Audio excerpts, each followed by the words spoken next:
우리 주님의 은혜와 평강이 사랑하는 여러분에게 함께하기를 축복합니다.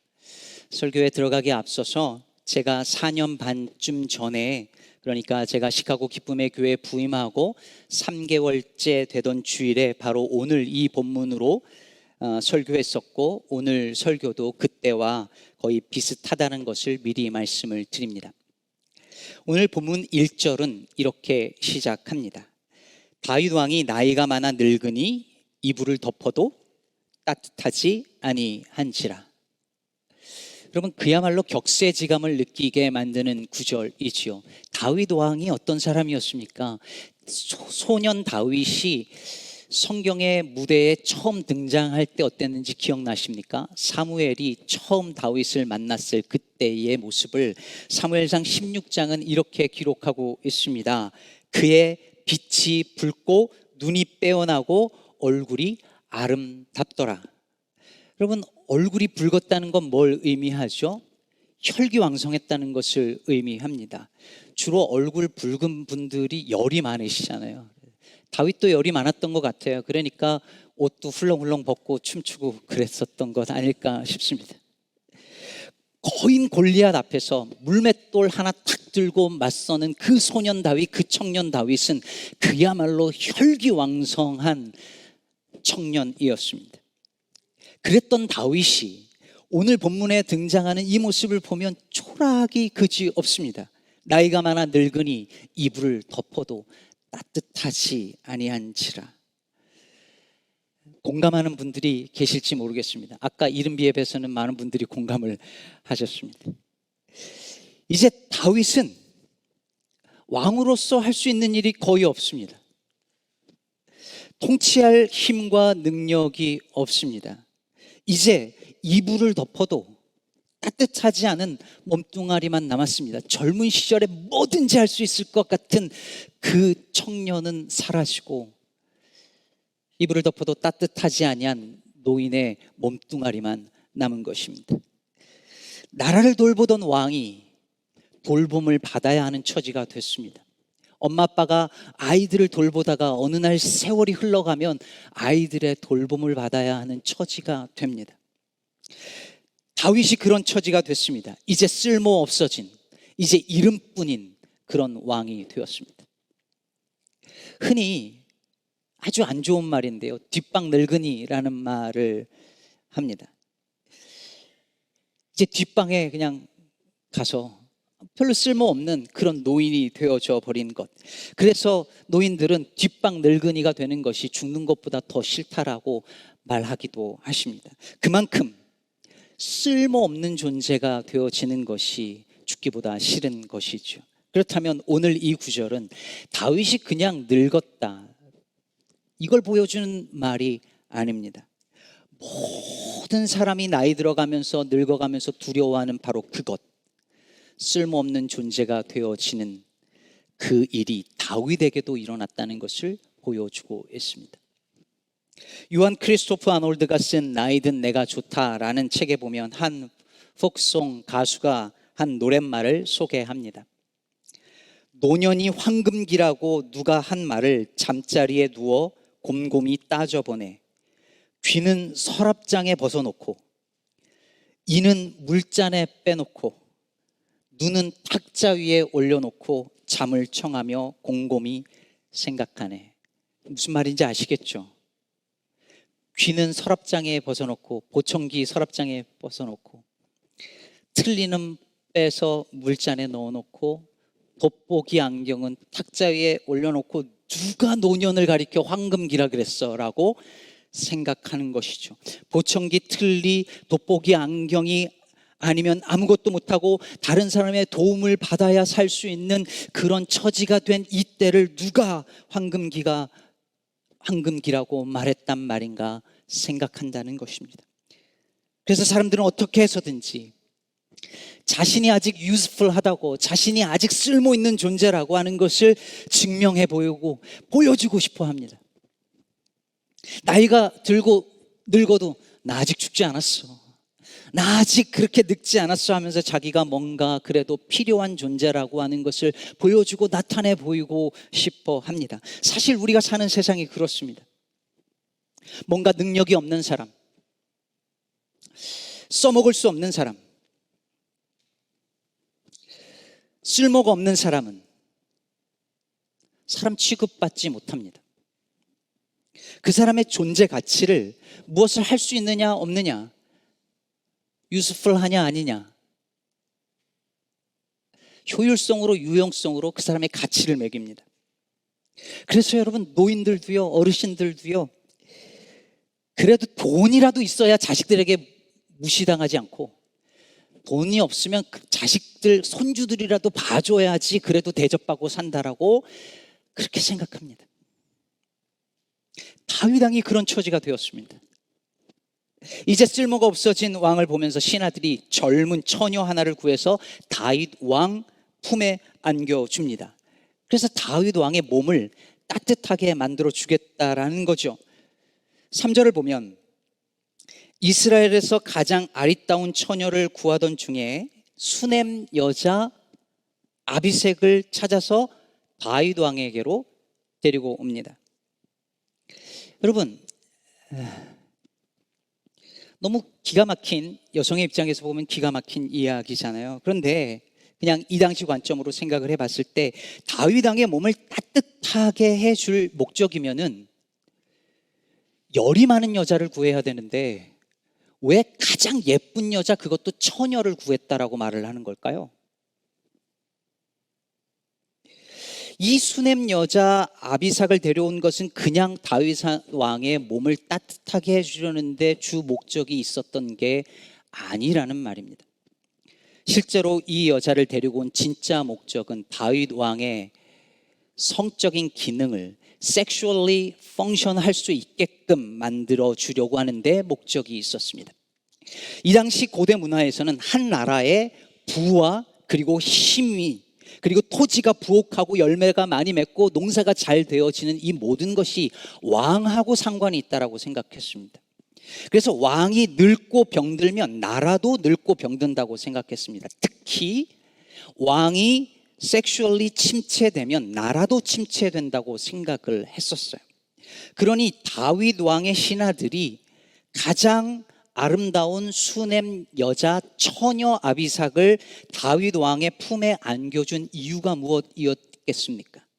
그저 추우니까 몸 따뜻하게 주무시라고 한 게 아니었습니다. 이 여자와 성적인 관계를 갖고 왕으로서 뭔가 할 일을 하라는 겁니다. 아무리 늙었어도 왕으로서 쓸모없는 인간이 되지 말고 쓸모 있는 왕으로 거기 있어야 한다라고 하는 것입니다. 바로 이것이 이 세상이 우리에게 끊임없이 요구하는 바입니다.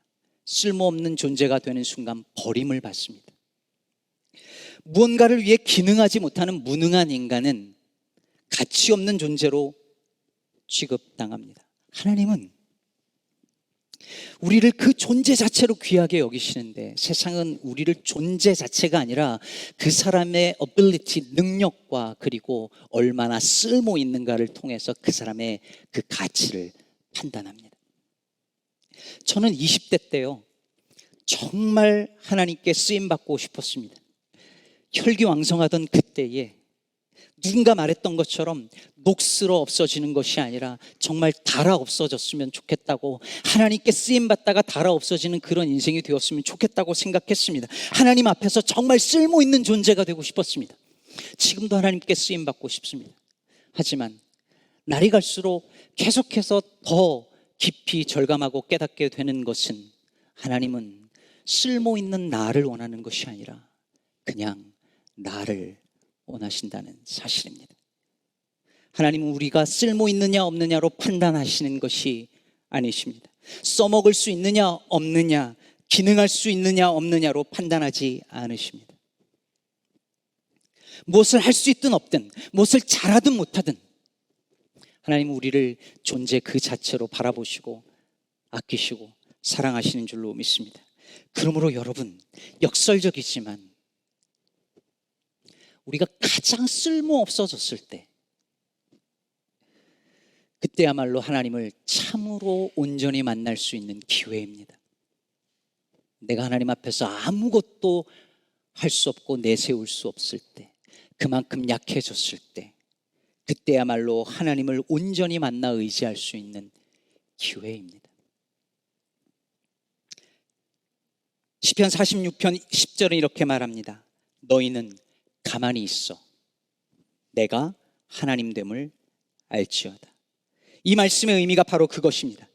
네가 얼마나 쓸모있는 존재인지 증명하려 하지 말고, 내가 무엇을 할 수 있다라고 하는 것을 하나님 앞에 내보이려고 하지 말고, 가만히 있어 내가 하나님됨을 알지어다. 그런데 우리는 이걸 못 견뎌해요. 어떻게든 자신의 능력을 내보이고 싶어하고, 뭔가 나 자신의 밸류를, 뭔가를 잘 할 수 있다라고 하는 것을 통해서 프루브하고 싶어 합니다. 그것을 하나님 앞에도 보이고 친구들한테도, 가족들에게도 나의 쓸모를 보여주고 싶어 합니다. 나의 존재 가치를 내가 하는 일을 통해서 증명하려고 합니다. 그래서 학생이 공부를 그만두고 직장인이 직장을 그만두고 리타이어를 하고 나면, 그러면 내가 쓸모없는 존재, 가치가 없는 존재처럼 느껴집니다. 왜냐하면 지금까지 내가 하는 일이 내 존재를, 내 가치를 설명해 왔었으니까요.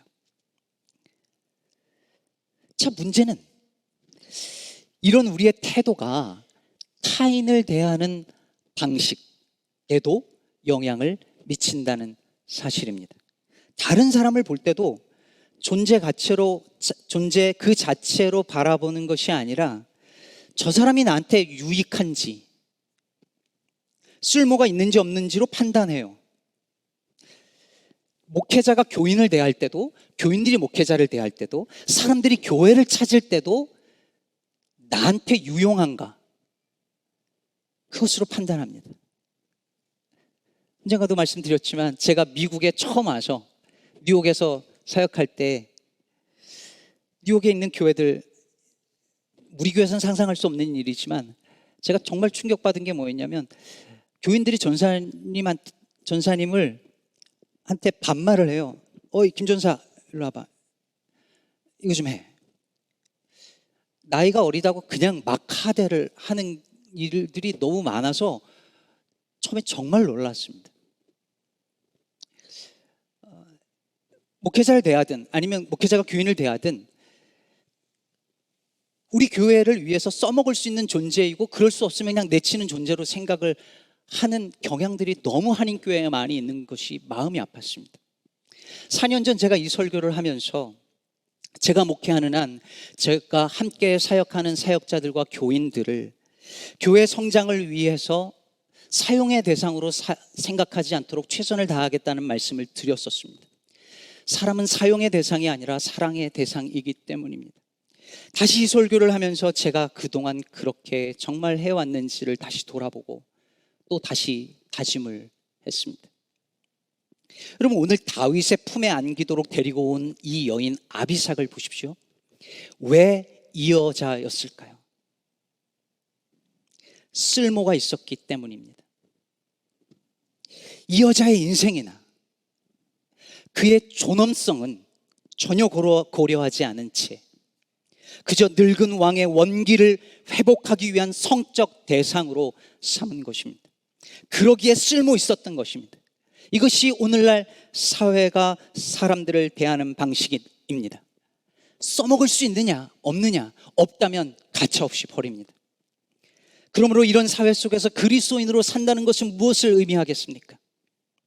세상에서 쓸모없다고 여겨지는 사람들, 그 사람들을 존귀하게 여기며 사는 겁니다.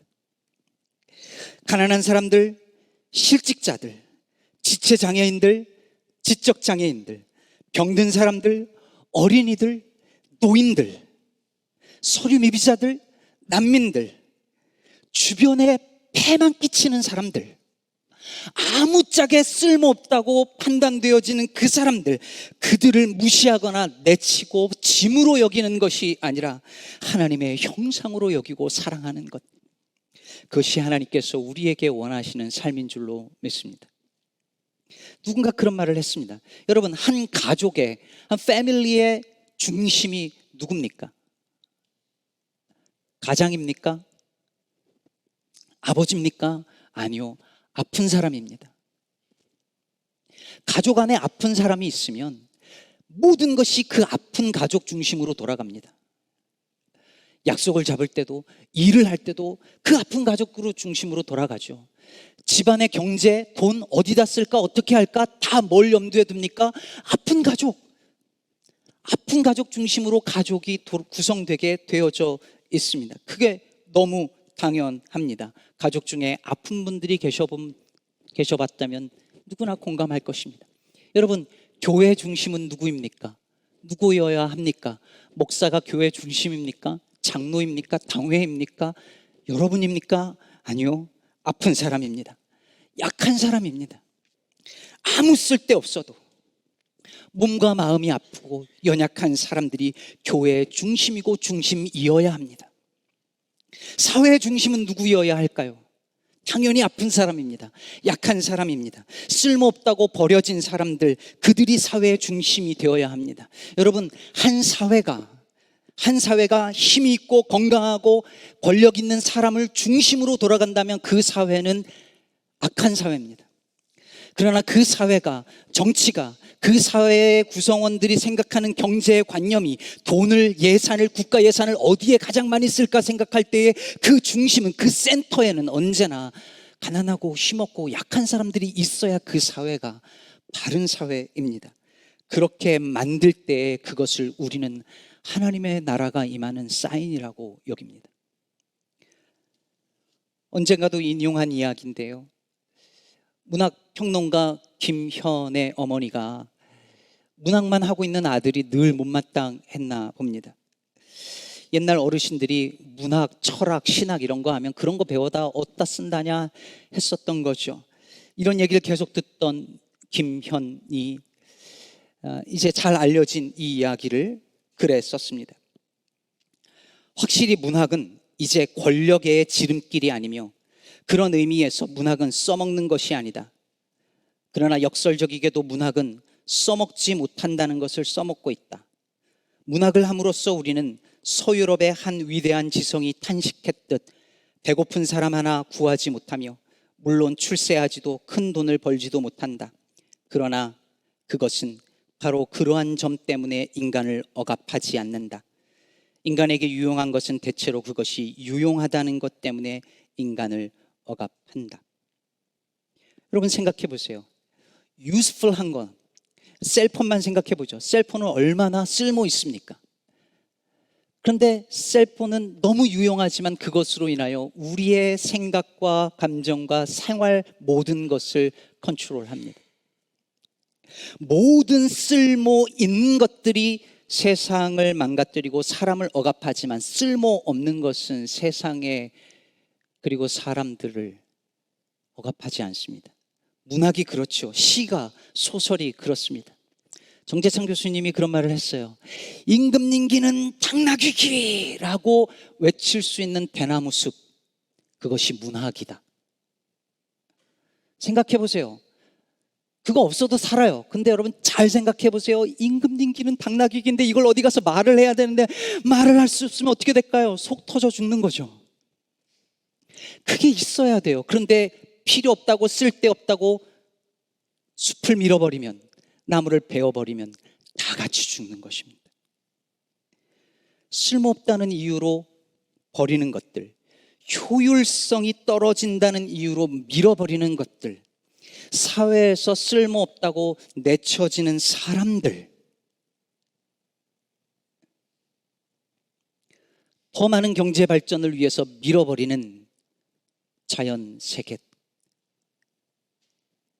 강과 바다와 갯벌, 그와 같은 것들을 사라지게 만들면 결국은 우리는 다 같이 멸망의 길로 갈 것입니다. 실은 그것들이 우리에게 얼마나 필요한 존재인지를 우리는 깨달아야 합니다. 오늘은 창조절 첫째 주일입니다. 여러분, 왜 하나님이 지으시고 참 좋다라고 하신 이 세상이 이렇게 어그러지고 망가졌을까요? 죄 때문이라고 우린 말합니다. 그럼 그 죄는 구체적으로 어떤 죄일까요? 하나님이 돌보고 가꾸라고 한 그 세상을 착취하고 억압하고 함부로 쓴 죄입니다. 더불어 살라고 만들어주신 그 세상을 독점하려 한 죄입니다. 인간도 동물도 자연도 자본주의 사회의 한 부속품으로 만들어버린 죄와 그 욕심 때문에 이토록 망가진 세상을 우리가 목도하고 있는 것입니다. 제가 언젠가 이 이야기를 했었는데요. 혹시 기억하실지 모르겠습니다. 제가 시카고로 처음 오던 날, 뉴저지에서 저 혼자 이렇게 차에 짐을 싣고 오던 그날, 인디애나폴리스에서 하룻밤을 자고 주일 예배를 거기서 드리고 왔었습니다. 그곳에 인디애나폴리스에 있는 아는 분이 자기 본인 집을 내어주셔서 거기서 자고, 그 다음에 그분이 다니는 미국 교회를 방문했습니다. 예배가 너무 좋았습니다. 예배를 마치고 교회 구석구석을 보여주는데 예사로운 교회가 아니다라는 생각을 했었습니다. 그리고 나가서 이제 예배당 밖에 나가 보니 예배당 그 앞마당 쪽에 풀이 막 무성하게 자라난 공터가 있었습니다. 보면 딱 여기에다가 뭐 놀이터를 만든다든지 아니면 예쁜 분수를 이렇게 만든다든지 하면 참 좋을 텐데 왜 이렇게 그냥 풀이 자라게 그냥 저렇게 놔두었을까라고 생각해서 물어보았습니다. 그랬더니 그 형제님이 저한테 하는 말이, 이게 우리 교회가 하는 가장 중요한 미니스트리 중에 하나라는 거예요. 그냥 내버려 두는 거, 써먹지 않는 거. 전 정말 충격을 받았습니다. 저거 뭘 해도 써먹으면 참 좋을 텐데, 그런데 그런 유혹에 흔들리지 않고 교회가 끝까지 내버려 두는 것. 그래서 교회의 아이들이 자연은 함부로 해도 되는 것이 아니라는 것을 매 주일마다 와서 보도록 하는 것, 내버려 두는 것.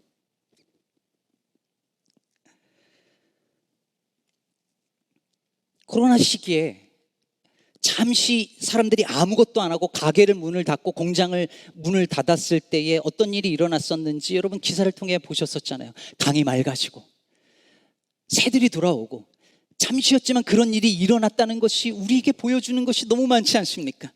더 편하게 살 수 있다면, 더 가질 수 있고 더 누릴 수 있다면 뭐든지 더 개발하고 발전시키려고 하는, 확장시키려고 하는 이 세상 속에서 아무것도 하지 않고 그대로 내버려 두는 일이 어쩌면 우리 모두를 살리는 일이 될 수 있지 않을까, 저는 그렇게 생각이 듭니다. 사랑하는 성도 여러분, 세상을 구원하는 힘은 결코 쓸모 있음에 있지 않습니다. 오히려 우리의 쓸모 없음이, 세상에서 쓸모 없다고 버려지는 그들이 별 쓸모 없어 보이는 풀 한 포기, 꽃 한 송이가 써먹을 수 없다면 사람이든 짐승이든 동물이든 자연이든 가차없이 버리는 이 악마적인 세상을 마침내 구원할 것입니다. 그러므로 모든 것을 편의와 이익을 위해서 써먹으려고 하는 세상의 흐름에 저항하고 아무 쓸모 없어도 날 있는 모습 그대로 사랑하시는 하나님을 신뢰하며 세상의 모든 쓸모없는 것들과 사람들을 더욱 사랑하고 인류의 쓸모를 위해 망가져버린 이 피조 세계를 돌보는 일에 더욱 힘쓰며 살아가는 저와 여러분, 그리고 우리 시카고 기쁨의 교회 되기를 주의 이름으로 축복합니다.